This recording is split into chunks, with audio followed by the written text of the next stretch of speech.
ఈరోజు మనం వినబోయే వర్తమానం యొక్క ముఖ్య అంశం ఏంటంటే, దేవుని చిత్తానికి నీవు తల ఉంచితే నీ తల దేవుడు తప్పక పైకెత్తుతాడు.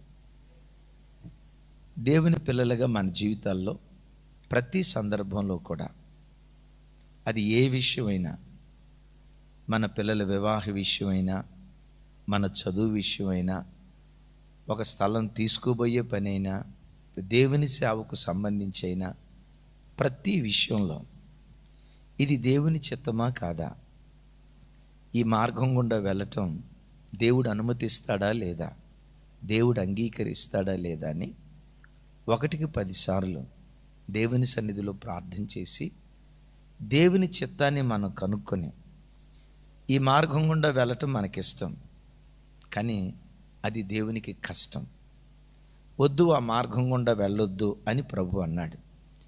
ఆయన మాటకు లోబడి, దేవా నా చిత్తం కంటే, నా ఆలోచన కంటే నీ ఆలోచనకే నేను తల ఉంచుతున్నానయ్యని దేవుని చిత్తానికి తల ఉంచి ఆయన చిత్తానుసారంగా మనం బ్రతికితే, మన బ్రతుకు దినాల్లో ఎక్కడ మనం తలదించుకోకుండా మన తల పైకెత్తి విజయోత్సవంతో దేవుడు ఊరేగించడం ప్రారంభిస్తాడు. కొన్ని సందర్భాల్లో ఏం జరిగిద్దంటే, మన చిత్తానికే ఎక్కువ ప్రాధాన్యత ఇస్తాం. మనం మనసులో ఏదనుకున్నామో, మనం ఏది చేయాలనుకున్నామో, ఎక్కడికి వెళ్ళాలనుకున్నామో, మన సొంత చిత్తానికి మనం అవకాశం ఇచ్చి మనం నష్టపోయినటువంటి సందర్భాలు, పరిస్థితులే మన బ్రతుకులో ఎక్కువ. అందుకని మన బ్రతుకులో ప్రతి విషయంలో దేవుని చిత్తానికి తల వంచేవారిగా మనం బ్రతుకుదాం గాక. దేవుని చిత్తానికి తల వంచితే దేవుడు ఎలాంటి దీవెన మనకు అనుగ్రహిస్తాడు, ఆయన చిత్తాన్ని ఎలా కనుక్కోగలుగుతాం? ఈరోజు లేఖనాల నుండి ప్రత్యేకమైన సందేశం. రండి వాక్యాన్ని ధ్యానించుదాం. అపోస్తుల కార్యాలు 18వ అధ్యాయం 18వ వచనం నుండి 22వ వచనం వరకు ఉన్న విషయాలు నేను చదువుతాను. నాతో కలిసి అందరూ చెప్పడానికి ప్రయత్నం చేయండి. పౌలు ఇంకను బహుదినములు అక్కడ ఉండిన తరువాత సహోదరుల యొద్ద సెలవు పుచ్చుకొని తనకు మొక్కుబడి ఉన్నందున క్రేంక్రియాలో తల వెంట్రుకలు కత్తిరించుకొని ఓడ ఎక్కి సిరియాకు బయలుదేరాను. ప్రిస్కిల్లా, అకులాను వారు అతనితో కూడా వెళ్ళిరి. 19 వారు ఎఫెసునకు వచ్చినప్పుడు అతడు వారిని అక్కడ విడిచిపెట్టి తాను మాత్రము సమాజ మందిరములో ప్రవేశించి యూదులతో తర్కించుచుండెను. 20 వారింకను కొంతకాలం ఉండుమని అతన్ని వేడుకొనగా 21 అతడు ఒప్పక, ఇక్కడ ఈ మాట పెద్దగా చెప్పాలి, దేవుని చిత్తమైతే మీ యొద్దకు తిరిగి వత్తునని చెప్పి వారి యొద్ద సెలవు పుచ్చుకొని ఓడ ఎక్కి ఎఫెసీ నుండి బయలుదేరిపోయింది. రైట్, ఇక అందరూ చూడండి. పౌలు గారు కొరింథీ పట్టణంలో ఉన్నారు. ఆల్మోస్ట్ 1.5 year కొరింథీలో సేవ చేశాడు. ఇప్పుడు కొరింథీ నుండి ఇప్పుడు ఎక్కడికి బయలుదేరాడంటే ఎఫెసీ అనే పట్టణానికి బయలుదేరాడు. క్రొత్త నిబంధనలో ఎఫెసీలకు రాసిన పత్రిక, ఆ పేరు మీరు విన్నారు కదా. అలాగే ప్రకటన గ్రంథంలో కూడా ఆసియా ఖండంలో ఉన్న 7 సంఘాలు, 7 సంఘాల్లో మొదటి సంఘం పేరేంటి? ఎఫెసీ కదా. సో ఈ ఎఫెసీ పట్టణంలో దేవుని వాక్యం ప్రకటించాలని కొరింథీ ప్రాంతం నుండి ఎఫెసీ పట్టణానికి వచ్చాడు. కొంతకాలం, ఎంతకాలం రాయలేదు, కొంతమంది అంటారు 2 వారాలు లేకపోతే 3 వారాలని, అంటే ఎక్కువ కాలం ఏమి లేడు. అక్కడ చాలా సాఫీగా సేవ జరుగుతుంది. పౌలు వారు తాను వచ్చిన అంతియోకియా సంఘానికి వెళ్ళాల్సి వచ్చి ఎఫెసు నుంచి బయలుదేరి వెళ్ళిపోబోతుంటే, అయ్యా నువ్వు ఇక్కడే ఉండాలి, ఇక్కడే ఉండి సేవ చేయాలి అంటే పౌలు గారు అక్కడ ఒక చక్కటి మాట అంటాడు, దేవుని చిత్తమైతే మరలా నేను మీ యొద్దకు వత్తును అంటాడు. నేను వస్తాను అని అనలా, నేను తప్పక వస్తాను అని అనలా. ఏమంటాడు? చెప్పాలి.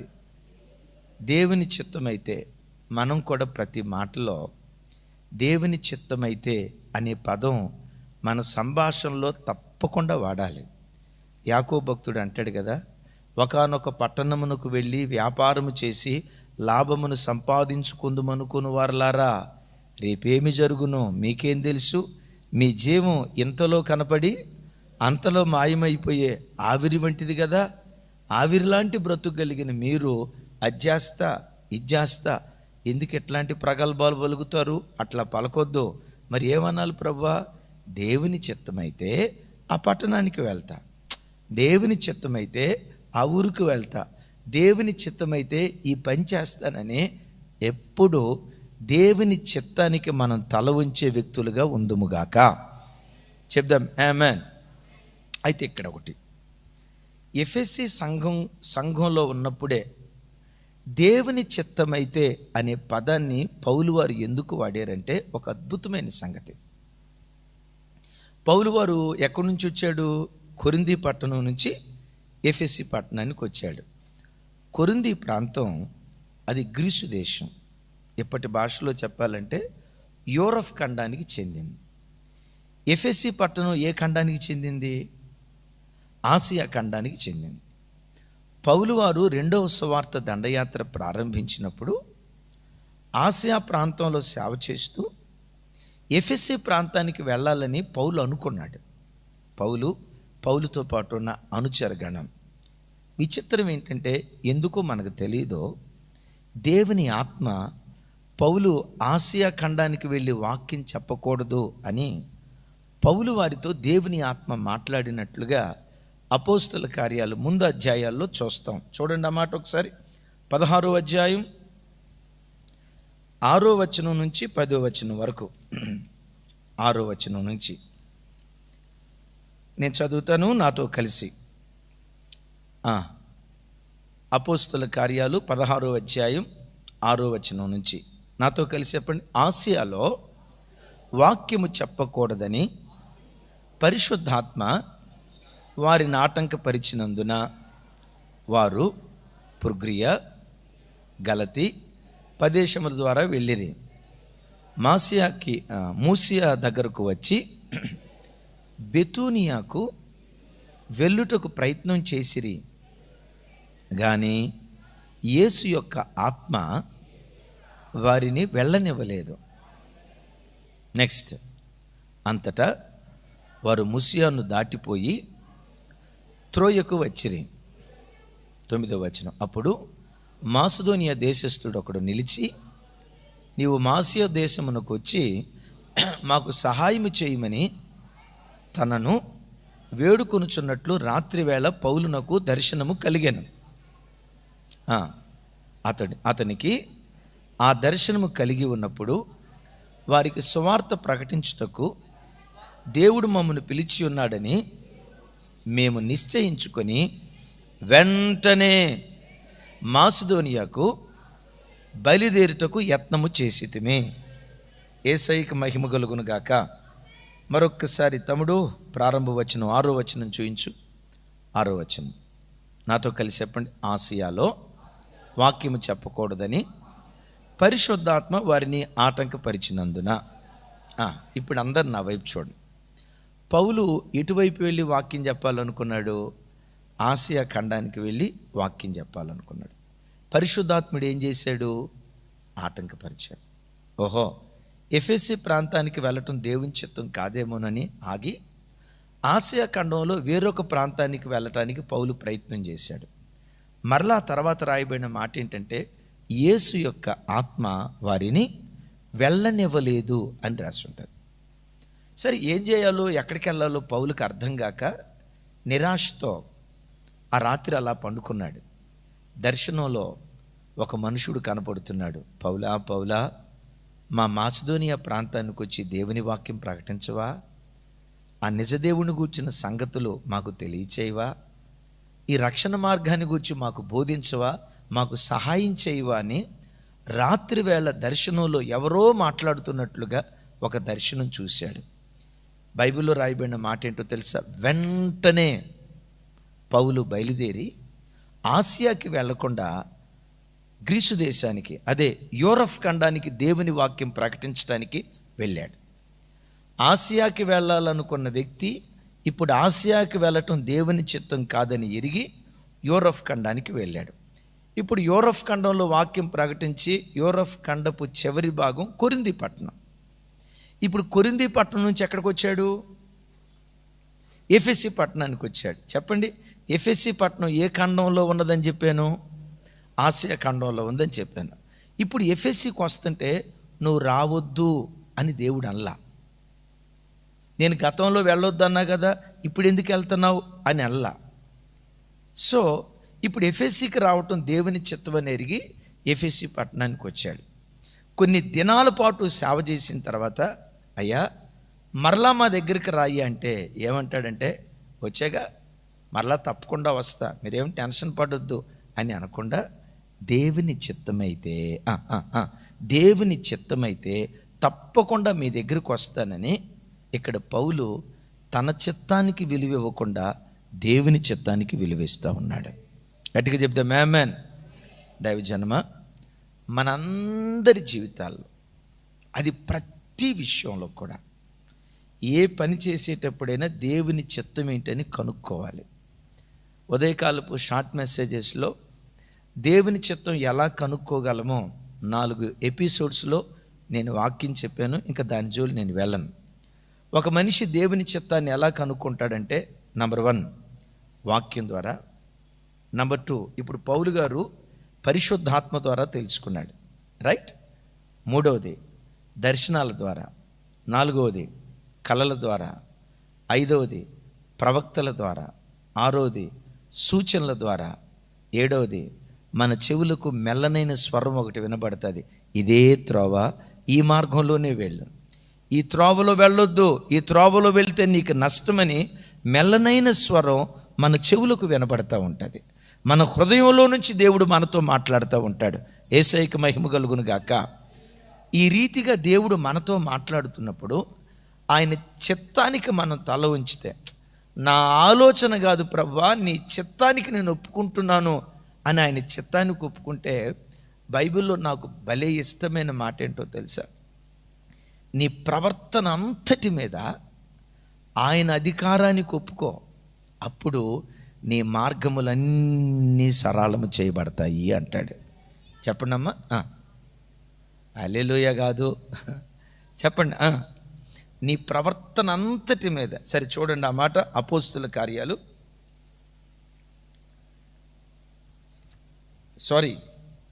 సామెతల గ్రంథం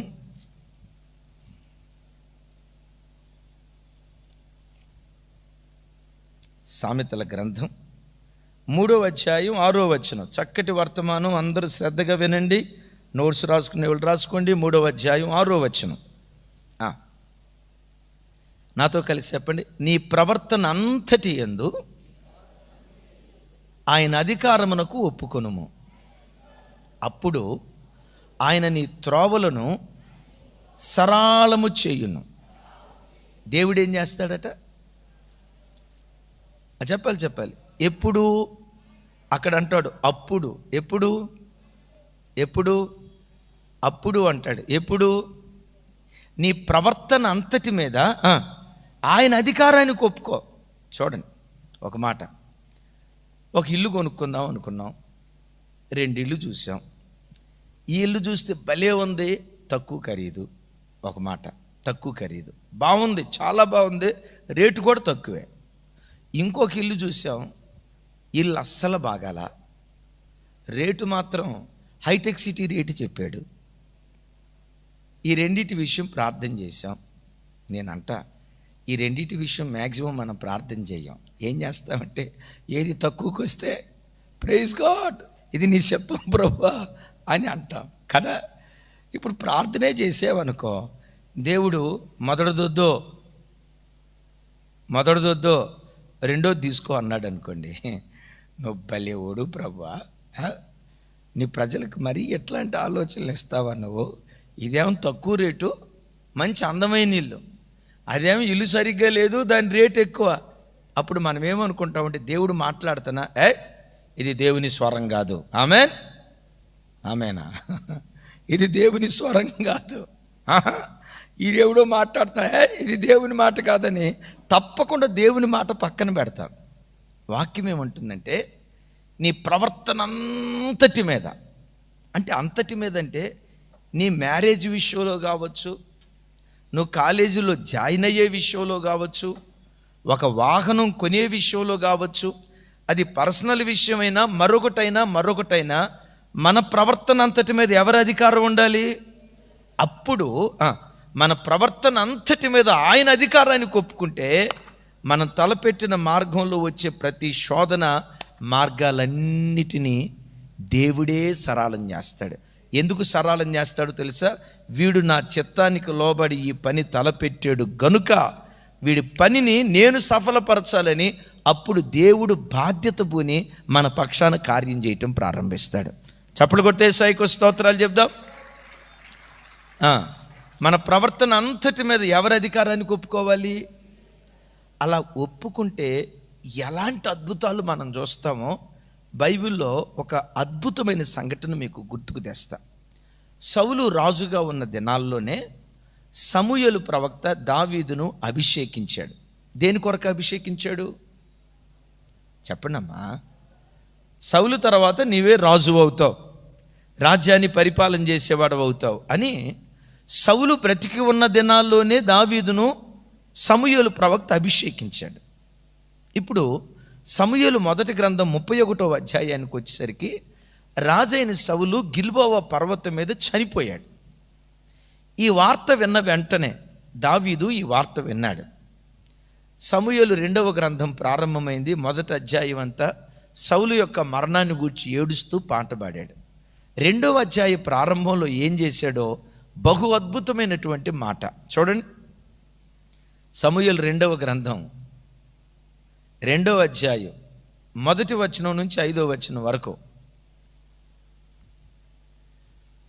నాతో కలిసి చెప్పండి. ఇది జరిగిన తర్వాత, ఏది జరిగిన తర్వాత అని అంటే సౌలు గిల్బోవ పర్వతం మీద చనిపోయిన తర్వాత, సౌలు కుమారులు 3 గిల్బోవ పర్వతం మీద చనిపోయిన తర్వాత, నాతో కలిసి చెప్పండి. ఇది జరిగిన తర్వాత యోధా పట్టణములోనికి నేను పోదునా అని దావీదు యెహోవా యొద్ద విచారణ చేయగా పోవచ్చునని యెహోవా అతనికి సెలవిచ్చెను. నేను పోవలసిన స్థలం ఏదని దావీదు మనవి చేయగా హెబ్రోనుకు పొమ్మని ఆయన సెలవిచ్చాను. 3వ వచనం మరియు దావీదు తన యొద్దనున్న వారందరినీ వారి ఇంటి వారిని తోడుకొని వచ్చెను. వీరు హెబ్రోను గ్రామములో కాపురముండిరి. అంతటా యోధావారు అక్కడికి వచ్చి యోధావారి మీద రాజుగా దావీదునకు పట్టాభిషేకము చేసిరి. విన్నారా ఈ మాట? సౌలు చనిపోయాడు. సౌలు చనిపోయిన తర్వాత నీవే రాజు అవుతావని ఆల్రెడీ దేవుడు డిక్లేర్ చేశాడు కదా. వాస్తవంగా దావీదు ఇక్కడ ఏం చేయాలంటే, ఆల్రెడీ నేను రాజునవుతాను అన్నాడు. యోధా పట్టణం నేను పుట్టిన ఊరు, నేను వెళ్ళిపోతాను నా ఊరికి, నేను వెంటనే రాజునవుతా, నన్ను నేను రాజుగా ప్రకటించుకుంటా అని దావీదు అనుకోలా. సౌలు చనిపోయాడన్న వార్త విన్న వెంటనే దేవుని సన్నిధికి వెళ్ళి, అయ్యా యోధా పట్టణానికి వెళ్ళమంటావా? నిశ్చయంగా వెళ్ళు. యోధా ప్రాంతంలో చాలా పట్టణాలు ఉన్నాయి, ఎక్కడికి వెళ్ళమంటావు చెప్పండి? ఎక్కడికి వెళ్ళమంటావు? హెబ్రోనుకి వెళ్ళు. అప్పుడు హెబ్రోనుకు వచ్చాడు. హెబ్రోనుకు వచ్చి రాకమునిపే దావీదు కుర్చీ కొరకు ఎంత కూడా ప్రయత్నం చేయకుండానే ఆ ప్రాంతంలో ఉన్న యోధా జనులంతా వచ్చి దావీదును సింహాసనం మీద కూర్చోబెట్టి ప్రజలే దావీదును రాజుగా పట్టాభిషేకం చేశారు. Praise the lord. అంటే సింహాసనం కోసం దావీదు ఏమైనా ప్రయత్నం చేశాడా? మరి దేని కొరకు ప్రయత్నం చేశాడు? దేవుని చిత్తం కొరకు ప్రయత్నం చేశాడు. Praise the lord. ఏమండి, యోధా పట్టణం దావీదు పుట్టినూరు. నేను అంటానమ్మా, ఎప్పుడైనా మీ పుట్టింటికి వెళ్ళేటప్పుడు యేసయ్య మా పుట్టింటికి వెళ్ళమంటావా అని ఎప్పుడైనా అడుగుతారా తల్లే? ఏమండి, లేడికి లేచిందే పరుగు అన్నట్లుగా ఆలోచన వస్తే చాలు, చలో చెన్నై పట్టణం కదా, వెళ్ళాలనే ఒక ఆలోచన వస్తే వెంటనే బయలుదేరుతాం. ప్రభా నేను వెళ్ళొచ్చా వెళ్ళకూడదా మీరు అంటారు, మీరు అడుగుతారు. మీరు భలే వాళ్ళు అన్న, మా ఊరు వెళ్ళటానికి చెప్పండి, మా ఊరు వెళ్ళటానికి దేవుని అనుమతి, అది మా ఊరు అన్నా. మరి యోధాపట్నం దావీదూరేగా.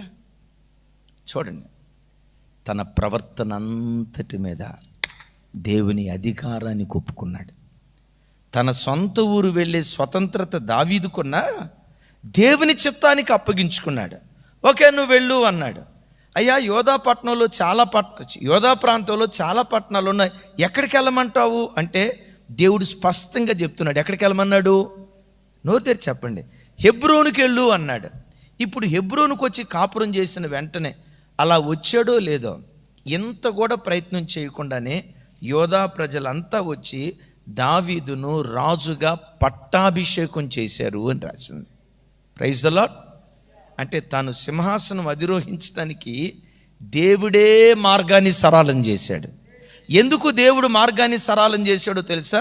దావీదు తన ప్రవర్తన అంతటి మీద దేవుని అధికారాన్ని ఒప్పుకున్నాడు. సరే, ఇప్పుడు యోధా ప్రజలంతా దావీదును పట్టాభిషేకం చేశారు. ఆల్మోస్ట్ 3.5 సంవత్సరాలు 7 సంవత్సరాల పాటు దావీదు కేవలం యోధా ప్రజలకు మాత్రమే రాజుగా ఉన్నాడు. ఇజ్రాయేలీలు మొత్తం ఎన్ని గోత్రాల వారు చెప్పాలి? ఇజ్రాయేలీలు మొత్తం 12 గోత్రాల వారు. దావీదు దగ్గరకు వచ్చిన ఎన్ని గోత్రాలు? ఒకటే గోత్రం అండి, యోధా గోత్రం. ఇంకా రాని గోత్రాలు ఎన్ని ఉన్నాయి చెప్పాలి? ఈ 11 గోత్రాలు రాకపోయేసరికి నన్ను ఆల్రెడీ దేవుడు రాజుగా పట్టాభిషేకం చేశాడు కదా, నేను ఆల్రెడీ యోధా ప్రజలకు రాజునయ్యాను కదా, ఆ ప్రాంతాన్ని కూడా నేను స్వాధీనపరుచుకుంటానని దావీదు కత్తి పట్టుకోలేదు, ఖడ్గం పట్టుకోలేదు, యుద్ధం చేయటానికి వెళ్ళలేదు. తన పని ఏదో తాను చేసుకుంటా వెళ్తున్నాడు. దేవుని చిత్తానికి అప్పగించుకున్నాడు. ఏం జరిగిందో చూడండి. అక్కడ సమూయేలు 2వ గ్రంథం 5వ అధ్యాయం 1వ వచనం. 5వ అధ్యాయం 1వ వచనం. నాతో కలిసి చెప్పండి. ఇజ్రాయేలు వారి సకల గోత్రముల వారు హెబ్రోనులో దావీదు నొద్దకు వచ్చిరి. ఎవరెవరు వచ్చారు? కొంచెం గట్టిగానండి. ఇజ్రాయేలీలు మొత్తం ఎన్ని గోత్రాలు? 2వ అధ్యాయంలో ఎన్ని గోత్రాలు వచ్చినాయి? ఇక్కడ ఎన్ని గోత్రాలు వచ్చినాయి? సకల గోత్రాలంటే వాళ్ళ దగ్గరికి దావీదు వెళ్ళాడా, వాళ్ళే దావీదు దగ్గరికి వచ్చారా? నువ్వు దేవుని చిత్తానికి లోబడు. నిన్ను రాజుగా నిలవబెట్టడానికి ఏవేవి కావాలో, ఎవరెవరు కావాలో వాళ్ళను దేవుడే సమకూర్చడం ప్రారంభిస్తాడు. Praise the lord. అది చూడండి ఎంత చక్కటి మాట. ఇజ్రాయేలు వారి సకల గోత్రముల వారు హెబ్రోనులో దావీదునొద్దకు వచ్చి, చిత్తగించుము, మేము నీ ఎముక వంటి వారిమి, నీ రక్త సంబంధీకులం. పూర్వకాలము సౌలు మా మీద రాజు అయి ఉండగా నీవు ఇశ్రాయేలును నడిపించువాడవై ఉంటివి. అయితే ఇప్పుడు నీవు ఇశ్రాయేలీలను బట్టి నా జనులను పాలించి వారి మీద అధిపతివై ఉందువని యెహోవా నిన్ను గురించి సెలవిచ్చి ఉన్నాడని చెప్పిరి. ఆఖరి మాట చివరిగా రాసి ఉంటుంది. గనుక ఇశ్రాయేలు వారి మీద రాజొగుటకై వారు దావీదునకు పట్టాభిషేకము చేసిరి. యేసయ్యకి మహిమ కలుగును గాక. ఇప్పుడు ఎవరెవరు వచ్చి పట్టాభిషేకం చేశారు? సకల గోత్రాల వారు. ఆ గోత్రాల వారి దగ్గరికి దావీదు వెళ్ళలేదు, వాళ్ళే దావీదు దగ్గరికి వచ్చి. ఇవన్నీ ఎందుకు చక్కదిద్దబడ్డాయంటే ఒకటే కారణం, దావీదు తన ప్రవర్తన అంతటి మీద దేవుని అధికారానికి ఒప్పుకున్నాడు. యేసయ్యకి మహిమ కలుగును గాక. అప్పుడు మన మార్గాలన్నీ ఏమైపోతాయి? సరళం చేయబడతాయి. ఇప్పుడు అడుగుతా, దావీదు తల పైకెత్తబడిందా, దించబడిందా? ఎందుకు తల పైకెత్తబడింది? దేవుని చిత్తానికి తను తల ఉంచాడు కాబట్టి దావీదు తల దేవుడు పైకెత్తాడు. అలాంటి ప్రత్యక్షత దేవుడు మనందరికీ దయచేయునుగాక.